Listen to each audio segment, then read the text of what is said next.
Good morning दोस्तों, 10th Hindi की इस क्लास में आज आप सभी का स्वागत है। आज हम पद्य भाग से रिलेटेड सेनापति कवि के द्वारा रचित ऋतु वर्णन पाठ का अध्ययन करेंगे। सेनापति के विषय में आपने नहीं सुना होगा अब तक, या इनके बारे में नहीं अगर आप पढ़ें तो एक बार इनके जीवन परिचय पर हम अपनी निगाह डाल लेते हैं। इनका जन्म ब्राह्मण परिवार के अंदर विक्रम संवत 1616 के आसपास माना जाता है। इनके पिता का नाम गंगाधर था। इनके जो गुरु थे विद्या के धनी हीरामणि दीक्षित माने जाते हैं। रीति काल के रीतिबद्ध कवियों में सेनापति का नाम गिना जाता है। इनके काव्य में प्रसाद और ओज गुण की प्रधानता है।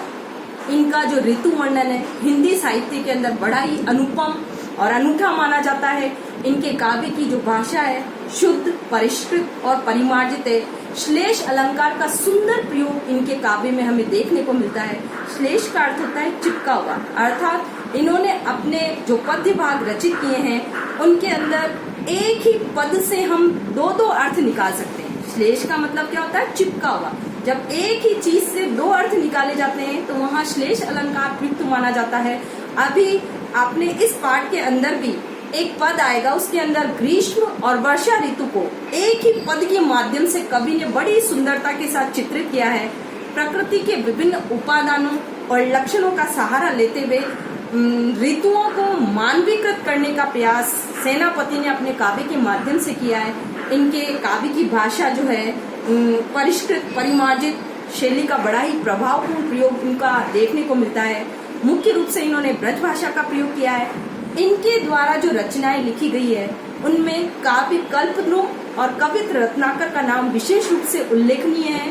प्रस्तुत पाठ में भारत की विभिन्न ऋतुओं का, भारतवर्ष के अंदर अपन हिंदी के आधार पर 4-6 ऋतुओं का उल्लेख मानते हैं, तो बसंत, ग्रीष्म, शीत, वर्षा, इन सभी ऋतुओं का बड़ा ही हृदयग्राही और मार्मिक वर्णन कवि ने अपने ऋतु वर्णन के माध्यम से हम तक प्रेषित करने का प्रयास किया है। पहला जो पद है कवि का वो बसंत ऋतु के आगमन को सूचित करता है। बसंत ऋतु के आगमन के साथ ही पृथ्वी पर या हम इस धरती पर क्या क्या परिवर्तन देखते हैं, प्रकृति किस प्रकार अपना मनोहर रूप धारण कर लेती है और उस मनोहर रूप में सारा समाज किस प्रकार से सुख और आनंद का अनुभव करता है, उनमें एक नवीन भावनाओं और उत्साह का संचार होता है। इन्हीं भावनाओं को इंगित करता हुआ सेनापति का पहला पद बसंत ऋतु का वर्णन हम देखेंगे और उसकी व्याख्या करने का हम प्रयास करेंगे। तो अपना ध्यान किताब की ओर रखें। बरन बरन तरु फूले उपवन वन सोई चतुरंग संग दल लहियतु है। देखिए, कवि सेनापति कह रहे हैं बसंत ऋतु के आगमन के साथ ही बरन बरन तरह तरह के रंग वाले, तरु यानी पेड़, फूलने लगते हैं उपवन और वन में। उपवन यानी बगीचा, वन यानी जंगल में। बसंत ऋतु के आगमन के साथ ही बगीचों, वनों या हम यूँ कह सकते हैं जंगलों में तरह तरह के रंग वाले पेड़ और फूल फलने लगते हैं। कहने का अभिप्राय है विभिन्न प्रकार के रंग वाले वृक्ष और फल फूल प्रफुल्लित होने लगते हैं। सोई चतुरंग संग दल लहियतु है। उन्हें देखकर ऐसा लगता है मानो बसंत ऋतु अपनी चतुरंगिणी सेना लेकर अपना आलम लहराने आ गया है। लहियतु लहराना, चतुरंग संग दल, जिस प्रकार कोई राजा युद्ध करने के लिए जाता है तो वो क्या करता है, अपनी 4 प्रकार की सेना, पैदल, हाथी, घोड़े, अश्व वाली जो सभी प्रकार की सेनाएं हैं उन्हें लेकर उपस्थित हो जाता है। तो यहाँ पर कवि सेनापति बसंत ऋतु का मानवीकरण कर रहे हैं और कह रहे हैं कि जब वो इस धरती पर उसका आगमन होता है तो ऐसा लगता है कि तरह तरह के रंग वाले जो फल फूल प्रफुल्लित हो रहे हैं। इसका मतलब है कि बसंत ऋतु अपनी चतुरंगिणी सेना के साथ उपस्थित हो गया है। बंदी जिमी बोलत विरद वीर कोकिल है। अब आगे देखिए क्या होता है। अगर बसंत ऋतु का आगमन होता है तो उसके साथ ही इस धरती पर बंदी जिमी, बंदी यानी कैदी, जिमी यानी जैसे, बोलत यानी बोलना, विरद विरदावली या उनके गुणों का बखान करना, वीर कोकिल है। कोकिल क्या कर रही है, उसकी वीरता के गुणों का बखान कर रही है कैदी बनकर। किसकी कैदी बनकर? बसंत ऋतु की कैद में फंस गई है वो भी, मतलब बसंत ऋतु की प्रेरणा से वो भी कैदियों की भांति उसकी विरदावली अर्थात उसके गुणों का बखान करने लगी है। बसंत ऋतु के गुणों का बखान कोयल अपने मधुर स्वर में कर रही है। यानी कहने का अभिप्राय है कि बसंत ऋतु के आगमन के साथ ही कोयल भी मधुर स्वर में गाना प्रारंभ कर देती है।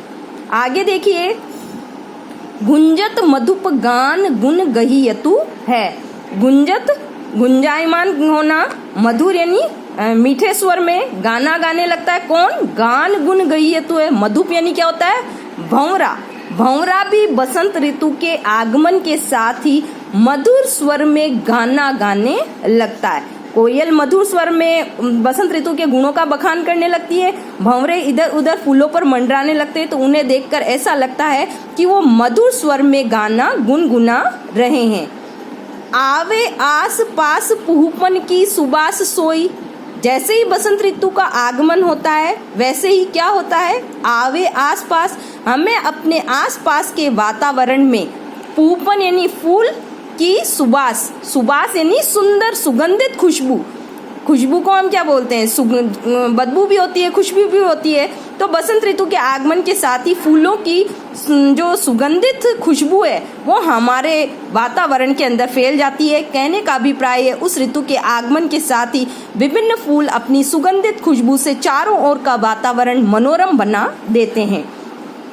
सोने के सुगंध मांझ सने रहीयतु है। उन फूलों की सुगंधित खुशबू का आभास पाकर ऐसा लगता है कि सोने के सुगंध मांझ सने रहीयतु है। किसी ने सोने को और अधिक सुगंध डालकर अधिक शोभायमान कर दिया है। सोना वैसे ही आप देखिए, सोना जो होता है सबको प्रिय होता है और उसका जो रंग होता है बड़ा ही अनूठा होता है। उसमें अगर सुगंध का और मिश्रण कर दिया जाए, उसे सुगंध से और अधिक परिपूरित कर दिया जाए तो उसकी आभा और शोभा दुगनी हो जाती है।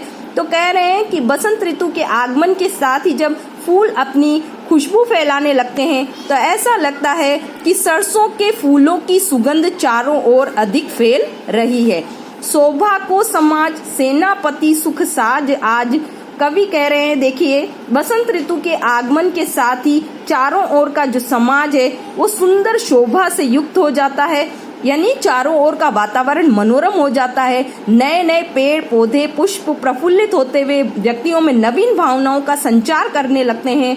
सेनापति सुख साज आज। तो सेनापति कह रहे हैं कि ऐसे मनोरम वातावरण में व्यक्तियों को सुख और आनंद का प्रतीत होने लगता है।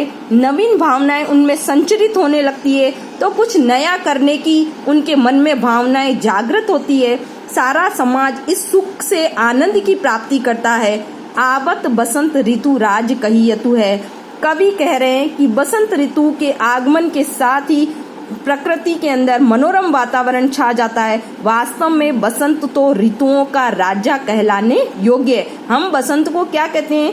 ऋतुओं का राजा है बसंत। सभी ऋतुओं में बसंत ऋतु को श्रेष्ठ माना गया है, क्योंकि बसंत ऋतु के आगमन के साथ ही क्या होता है? धरती पर अनेक प्रकार के परिवर्तन होने लगते हैं। जो नवीन परिवर्तन होते हैं उन नवीन परिवर्तनों में व्यक्ति के मन में नवीन भावनाएं, नए विचार, नई उत्कंठाएं प्रेरणा देने लगती है और उससे एक नव जीवन का संचार होता है। व्यक्ति में कुछ नया कर गुजरने की प्रेरणाएं मिलती है।